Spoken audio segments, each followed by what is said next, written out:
ओम शांति।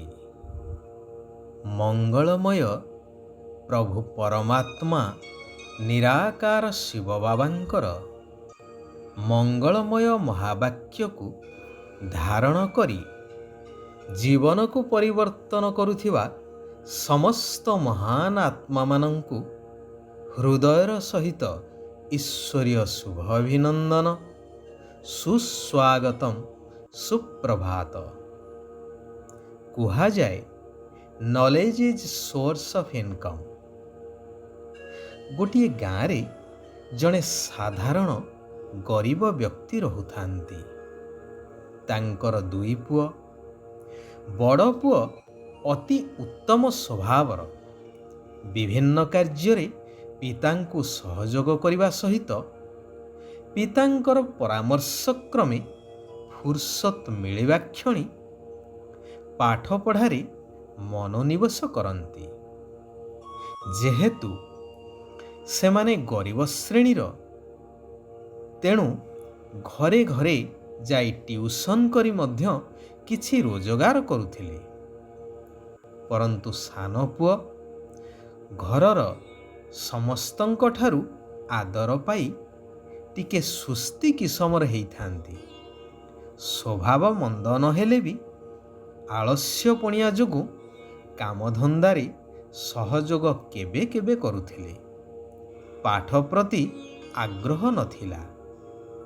बड़ भाई सहित पढ़िबा पाई बसी तो जानती, किंतु पाठ पढ़ारे मन न थाए। एपटे बड़ पुओ एकाग्रतार सह कठिन परिश्रम करी निज परिवारर अवस्था को सुधारिबार संकल्प नहीं विभिन्न प्रतियोगितामूलक परीक्षा पाई प्रस्तुत हेउथांती। शेषरे ओएस परीक्षारे कृतकार्य होई अर्थ विभाग रे जोग देले। धीरे धीरे परिवारर अवस्था सुधुरिबाकु लागिला, परंतु सेतिकिरे से संतुष्ट नथिले। रातिरे समय पाइले पढ़ापढ़ी जारी रखिले। फलस्वरूप किछि वर्षर अंतरे आईएएस परीक्षार मध्य उत्तीर्ण हेले।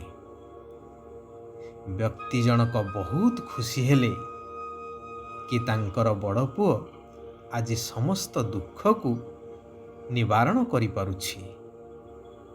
किंतु सान पुओ पाठ न पढ़िबा कारणरू घरे बसी रहिले। व्यक्ति जनक दुई पुओंकु बसेई आलोचना कले। पितांक परामर्श क्रमे सान भाई को एक व्यवसाय करई रोजगारक्षम करई देले बड़ भाई। कठोर परिश्रम एवं शिक्षा द्वारा निजे रोजगारक्षम हो पारिबारु तांकु तो खुशी लागुथिला एवं परिवार को मध्य रोजगारक्षम करई पारिले। सेथिपाई आहुरी मध्य आनंदित हेउथिले। सारा परिवार सुख शांति रे हसी उठिला। एठारे मध्य सारा विश्वर आत्मा मानंकर पिता परमात्मा कहउछंती, मिठा संतानगण, एबे मु आसीछि तुमको श्रेष्ठ मत देई सदा काल पाई सुखी आउ शांत करिबा पाई। तेणु मो मत अनुसारे चाल। एही पाठ निजे भल भावरे पढ़ी अन्य मानंको मध्य पढ़ाओ। तेबे सदा काल पाई सुस्थ एवं संपत्तिवान होई जिवो। अर्थात जेपरि केही डाक्तरी बा इंजीनियरिंग पढ़ी डाक्तर बा इंजीनियर टिए होई थांती, सेही भली एही ईश्वरीय विश्वविद्यालय रे पाठ पढ़ा द्वारा तुमको ईश्वरंक समान अर्थात देवी देवता करी सत्य त्रेतया दुई जुग सर्वगुण संपन्न 16 कला संपूर्ण ସମ୍ପୂର୍ଣ୍ଣ ନିର୍ବିକାରୀ ଅହିଂସା ପରମଧର୍ମ ମର୍ଯ୍ୟାଦା ପୁରୁଷୋତ୍ତମ ହୋଇପାରିବ। ସର୍ବଦା ସୁଖ ଶାନ୍ତି ଭରା ସମ୍ପତ୍ତିବାନ ସମସ୍ତେ ହେବେ। ଦୀର୍ଘାୟୁ, ସୁସ୍ଥ ଏବଂ ସୁନ୍ଦର ଶରୀରର ଅଧିକାରୀ ସମସ୍ତେ ହୋଇପାରିବେ। ଦୁଃଖ ଅଶାନ୍ତିର ଚିହ୍ନ ମଧ୍ୟ ରହିବ ନାହିଁ। ଅକାଳ ମୃତ୍ୟୁ ତ ନଥିବ, ଯେଉଁଥିପାଇଁ ଦେବୀ ଦେବତାମାନଙ୍କୁ ଅମର ବୋଲି ମଧ୍ୟ କୁହାଯାଏ।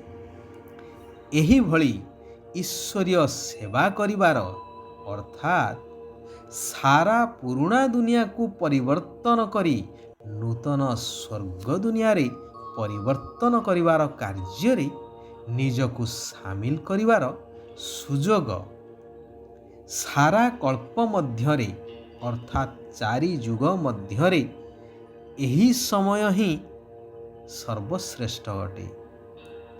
ଏହା ଏହି ସମୟରେ ହିଁ ମିଳିଥାଏ, ଯାହାକୁ ପୁରୁଷୋତ୍ତମ ସଙ୍ଗମ ଯୁଗ ବୋଲି କୁହାଯାଏ। ଯାହାକୁ କେବେ ହେଲେ ହରେଇବା ଅନୁଚିତ। ଏହି ଈଶ୍ୱରୀୟ ସେବା କରିଚାଲିବା ଦରକାର। ଏହି ସମୟରେ ଏହି ଶ୍ରେଷ୍ଠ ଜ୍ଞାନ ଆଧାରରେ ମନୁଷ୍ୟ ଆତ୍ମାମାନଙ୍କୁ ଦେବାତ୍ମା କରିବାର ମଧ୍ୟ ସୁଯୋଗ ମିଳିଥାଏ। ଯିଏ ଯେତେ ଏହି କାର୍ଯ୍ୟରେ ନିଜର ତନ, ମନ, ଧନ, ସମୟ, ସଂକଳ୍ପ ସବୁଥିରେ ସହଯୋଗୀ ହେବ, ସେ ସେତେ ଉଚ୍ଚ ପଦର ଅଧିକାରକୁ ପ୍ରାପ୍ତ କରିପାରିବ ସେହି ନୂତନ ସୃଷ୍ଟିରେ। ତେଣୁ ବୁଦ୍ଧିମାନ ହୋଇ ଏହି ଈଶ୍ୱରୀୟ ସେବାରେ ଲାଗିଯିବା ଉଚିତ। ବାସ୍ତବରେ ଏହା ତ ଦୁନିଆର ସବୁଠୁ ବଡ଼ ସଉଦା। ଯେହେତୁ ବର୍ତ୍ତମାନ ଭଗବାନ ମାତା ଏବଂ କନ୍ୟାମାନଙ୍କୁ ଏହି କାର୍ଯ୍ୟର ମୁଖ୍ୟ ଦାୟିତ୍ୱ ଅର୍ପଣ କରିଛନ୍ତି, ତେଣୁ ବିଶେଷ କରି କୁମାରୀମାନଙ୍କୁ ଏହି ଈଶ୍ୱରୀୟ ଗଭର୍ଣ୍ଣମେଣ୍ଟର ସେବା କରିବା ଆବଶ୍ୟକ। ସେଇମାନଙ୍କ ଦ୍ୱାରା ସମସ୍ତଙ୍କର ହିଁ କଲ୍ୟାଣ ହୋଇପାରିବ। ସେଥିପାଇଁ ତ ଗାୟନ ଅଛି, କୁମାରୀ ସିଏ ଯିଏ 21 କୁଳର ଉଦ୍ଧାର କରିଥାଏ। ଏହାର ବାସ୍ତବିକ ତାତ୍ପର୍ଯ୍ୟ ହିଁ ହେଉଛି ବର୍ତ୍ତମାନର ଏହି ଜ୍ଞାନ ଆଧାରରେ ସେବା କରିବା, ଯଦ୍ୱାରା 21 ଜନ୍ମ ଅର୍ଥାତ୍ ସତ୍ୟ ଆଉ ତ୍ରେତୟା 2 ଯୁଗ ସମ୍ପୂର୍ଣ୍ଣ ଦୁଃଖ ଶାନ୍ତିରୁ ମୁକ୍ତ ହୋଇ ଜୀବନମୁକ୍ତ ହୋଇ ସମସ୍ତେ ସୁଖ ଶାନ୍ତି ଭୋଗ କରିପାରିବେ। ତେବେ ସେବାଧାରୀ ହେବା ପାଇଁ ହେଲେ ଭିତର ଆଉ ବାହାର ସ୍ୱଚ୍ଛ ହେବା ଆବଶ୍ୟକ। ମୁଖ ଦ୍ୱାରା ସର୍ବଦା ମଧୁର ବଚନ କହିବା ଦରକାର। ଦେହ ସହିତ ଦେହର ସବୁ ସମ୍ବନ୍ଧଠାରୁ ବୁଦ୍ଧିଯୋଗ ହଟେଇ ଦେବାକୁ ହେବ। ସଙ୍ଗ ଦୋଷରୁ ନିଜକୁ ଦୂରେଇ ରଖିବାକୁ ହେବ। ବାବାଙ୍କ ସମାନ ମାଷ୍ଟର ଦୁଃଖହର୍ତ୍ତା ସୁଖକର୍ତ୍ତା ହେବାକୁ ପଡ଼ିବ। ଆତ୍ମିକ ପିତାଙ୍କର ମତରେ ଅର୍ଥାତ୍ ଶ୍ରେଷ୍ଠ ଜ୍ଞାନ ଆଧାରରେ ଆତ୍ମିକ ସମାଜ ସେବକ ହେବାକୁ ହିଁ ଦରକାର। ଶିବ ବାବା କହୁଛନ୍ତି, ମୁଁ ଏବଂ ମୋର ବାବା ଏହି ବିଧି ଦ୍ୱାରା ଜୀବନମୁକ୍ତ ସ୍ଥିତିର ଅନୁଭବ କରୁଥିବା ସହଜ ଯୋଗୀ ହୁଅ। ସଙ୍ଗମ ଯୋଗୀ ବ୍ରହ୍ମାମୁଖ ବଂଶାବଳୀ ବ୍ରାହ୍ମଣ ହେବା ଅର୍ଥାତ୍ ଦେହ, ଦେହର ସମ୍ବନ୍ଧ ଏବଂ ବସ୍ତୁ ବୈଭବ ଗୁଡ଼ିକ ଠାରୁ ମୁକ୍ତ ହେବା। ସମସ୍ତଙ୍କ ସହିତ ଆତ୍ମିକ ସମ୍ବନ୍ଧ ଯୋଡ଼ିବା। ଆତ୍ମା ଶରୀରରେ ଥିବା ପର୍ଯ୍ୟନ୍ତ କର୍ମ ତ କରିବାକୁ ହିଁ ପଡ଼ିବ, କିନ୍ତୁ କର୍ମ ବନ୍ଧନରେ ନୁହେଁ, କର୍ମ ସମ୍ବନ୍ଧଯୁକ୍ତ ହୋଇ କରିବା ଦରକାର। ସୁନାରୁ ଯେପରି ଖାଦ ବାହାର କରିବା ପାଇଁ ନିଆଁରେ ପକାଯାଇଥାଏ, ଠିକ୍ ସେହିଭଳି ମୁଁ ଏବଂ ମୋର ପଣିଆର ଖାଦ ଆତ୍ମା ରୂପକ ସୁନାରୁ ବାହାର କରି ସଚ୍ଚା ସୁନା ହେବା ଦରକାର। ଆଚ୍ଛା, ଆଜି ପାଇଁ ଏଇଠାରେ ଆମେମାନେ ବିରାମ ନେବା।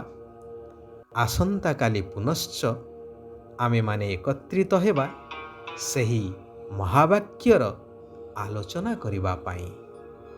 ଓମ୍ ଶାନ୍ତି, ଓମ୍ ଶାନ୍ତି, ଓମ୍ ଶାନ୍ତି।